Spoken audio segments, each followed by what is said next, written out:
back to my YouTube channel. Untuk di video kali ini aku akan kembali membahas mengenai bangunan-bangunan terbengkalai yang ada di Bali. Untuk part satunya udah ada kemarin, sekarang aku mau lanjutin. Bagi kalian yang belum nonton part satunya, bisa cek video aku dulu. Jadi untuk di part 2 kali ini gak banyak penjelasan yang bisa aku dapetin. Gak seperti part 1 kemarin yang cuma 2 bangunan, tapi penjelasannya udah lumayan panjang. Dan untuk di part 2 kali ini ada lebih banyak bangunan-bangunan terbengkalai. Gak banyak-banyak banget sih, tapi untuk penjelasannya itu sedikit-sedikit yang aku dapatkan. Jadi kalau kalian mau menambahkan boleh banget ya, nanti komen di bawah. Oke, sebelumnya jangan lupa untuk subscribe, like, komen, dan juga aktifkan lonceng kalian agar kalian tidak ketinggalan video-video terbaru dari aku. Seberapa menyeramkannya tempat-tempat terbengkalai ini? Apakah lebih menyeramkan dari tempat-tempat terbengkalai part 1 yang sempat aku buat? Let's get started! Oke, untuk yang pertama itu ada namanya Bali Cliff Resort. Oke, jadi lagi-lagi bangunan terbengkalai ini milik dari keluarga Cendana, yaitu keluarga Presiden kedua Indonesia, Presiden Soeharto.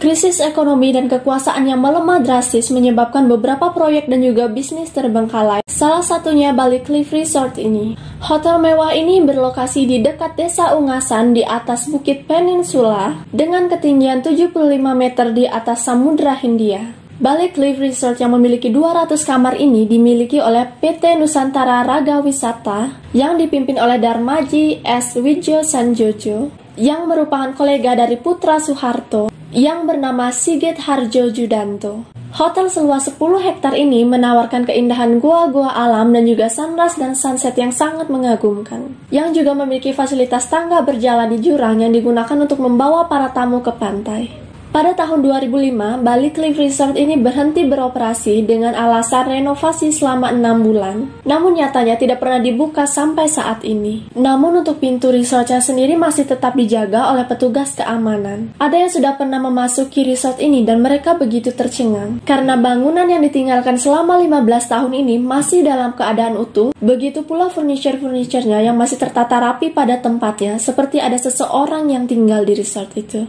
Walaupun hotel ini sudah terbengkalai, tidak beroperasi, tapi tempat ini belum dibuka sebagai tempat wisata horor di Bali. Dan ternyata, promo-promo dari hotel ini masih bisa kalian lihat pada internet. Gimana, apa kalian berminat? Kalian boleh coba untuk tinggal di resort ini. Oke, next ada Bounty Beach Club Bungalos.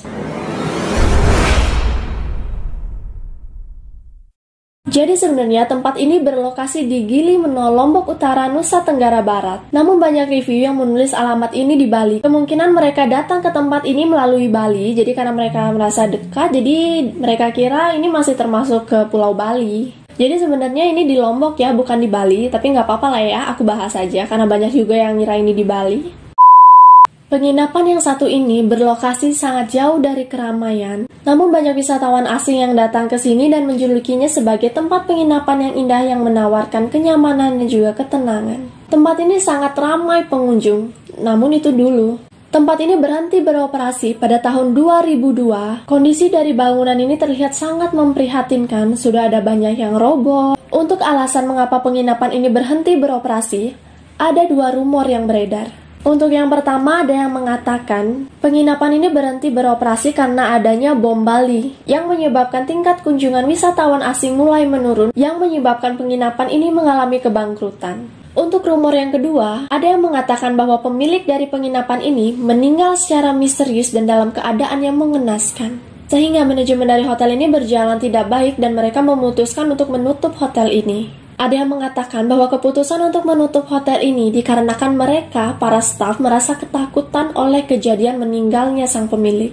Kini Bounty Beach Club Bungalos ini menjadi tempat wisata horor karena kondisi bangunan yang mengerikan dan juga kesunyian dari tempat ini. Ada juga kolam renang besar di depan hotel ini yang sudah banyak ditumbuhi lumut. Dan tepat di belakang kolam renang ada sebuah koridor gelap di mana tidak ada satupun orang yang sanggup untuk memandang koridor itu terlalu lama. Karena katanya kalau kalian menatap koridor itu terlalu lama, kalian akan merasa seperti dilihat oleh seseorang dalam kegelapan. Beberapa orang juga mengatakan bahwa mereka kerap melihat seseorang di dalam bangunan tak berpenghuni ini yang diyakini sebagai pemilik Bounty Beach Club Bungalos. Oke, next ada Rumah Sakit Galgal Tabanan.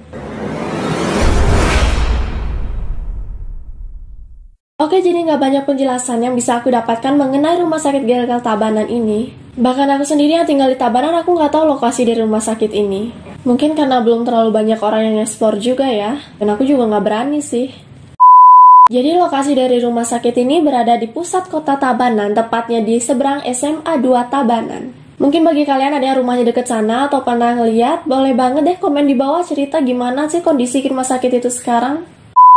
Jadi dulunya rumah sakit ini beroperasi secara normal dan sangat ramai. Namun akhirnya rumah sakit ini berhenti beroperasi yang katanya dikarenakan oleh pemilik dari rumah sakit ini meninggal dunia dan tidak ada ahli waris di keluarganya sehingga dibiarkan terbengkalai. Kemudian alam pun mengambil alih dari bangunan ini, banyak pohon besar yang tumbuh, rumput liar yang semakin meninggi yang menyebabkan rumah sakit ini memiliki kesan horor dan banyak dikunjungi oleh para pecinta wisata horor. Rumah sakit ini katanya berada di atas sungai, di mana pernah ada orang yang mencoba untuk uji nyali ke sana dan melihat sesosok makhluk hitam besar di dekat sungai. Oke, next juga rumah sakit yang ada di Bali, yaitu RSUD Bangli. Jadi rumah sakit yang berlokasi di Jalan Kusuma Yuda, Kelurahan Kawan, Bangli ini sebenarnya beroperasi secara normal, namun kemudian pengoperasiannya pindah ke Jalan Brigjen Ngurah Rai. Dan bangunan rumah sakit lama ini dibiarkan begitu saja terbengkalai. Dan justru bangunan rumah sakit lama ini lebih dikenal sebagai tempat ajang uji nyali. Rumah sakit ini sudah berhenti beroperasi sekitar 11 tahun. Yang menyebabkan bangunan ini ditumbuhi oleh semak belukar. Jadi rumah sakit ini pertama kali dikenal angker karena adanya acara TV yaitu Mr. Tukul Jalan-Jalan yang menjadikan tempat ini sebagai lokasi acara. Nah setelah itu mulailah banyak muncul cerita-cerita mistis mengenai bangunan ini. Cerita yang paling terkenal adalah dulu ada seorang warga yang melahirkan di rumah sakit ini, di mana kala itu ia melihat rumah sakit ini masih dalam keadaan utuh, ramai, ada perawat, ada dokter, pokoknya kayak beroperasi seperti normal gitu. Namun pasca persalinan, barulah ia menyadari bahwa bangunan ini merupakan rumah sakit kosong yang sudah lama ditinggalkan. Coba bayangin kalau kalian tiba-tiba sadar gitu ada di satu bangunan kosong, ngeri sih kayak di film-film gitu. Dulu juga pernah katanya ada satu rencana uji nyali di tempat ini yang akan dilakukan oleh satu kelompok spiritual yang berdomisili di Tabanan, namun rencana itu dibatalkan. Jadi pembatalan dari acara ini katanya dikarenakan oleh salah satu kru yang meninggal tepat di hari uji nyali itu akan dilaksanakan.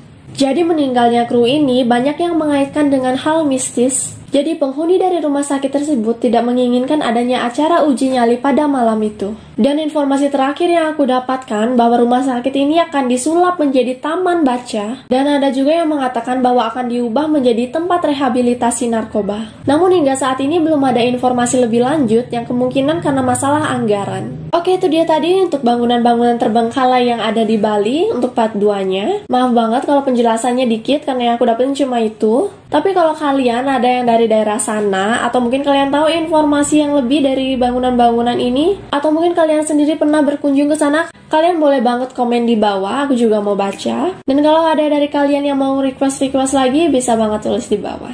Oke, sekian video kali ini, sampai ketemu di next video, bye!